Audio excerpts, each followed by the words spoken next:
So I'd like to highlight just a couple of possible errors here in this question, and then a couple of possible solutions as well.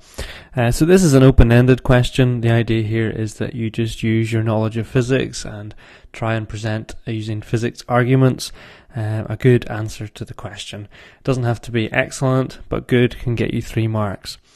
First of all, the possible errors here. So there was probably 2 things that people often said that would be incorrect, and one would be that there is no gravity in space, and therefore you are weightless. And that, of course, is not true. The other one that people would say is there's very little.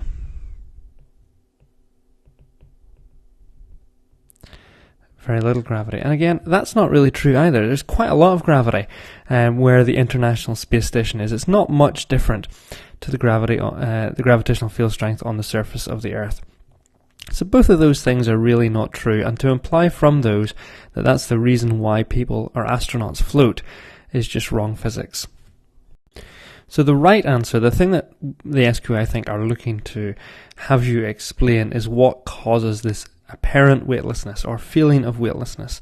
And it's the idea that if you have the planet and you're orbiting around it, so you're here at the International Space Station and it's travelling around it, then it's behaving like a projectile.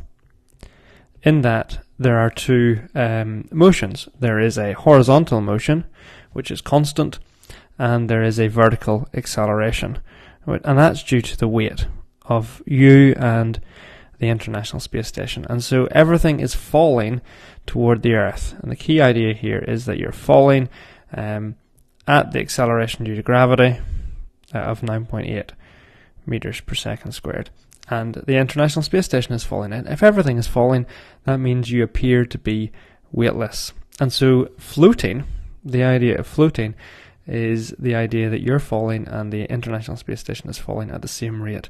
And in a sense, you are floating in that way, but you're definitely not weightless. You have weight.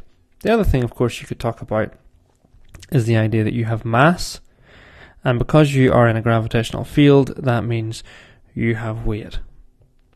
And talk about that, the mass doesn't change, the weight does change based on the strength of the gravitational field.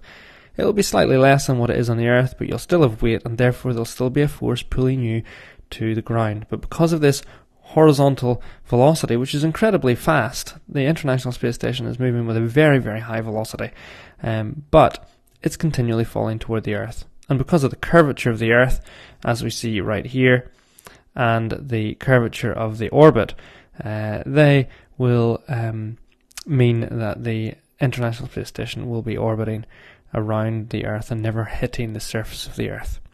So those are the ideas that this question is looking for the student to try and get across.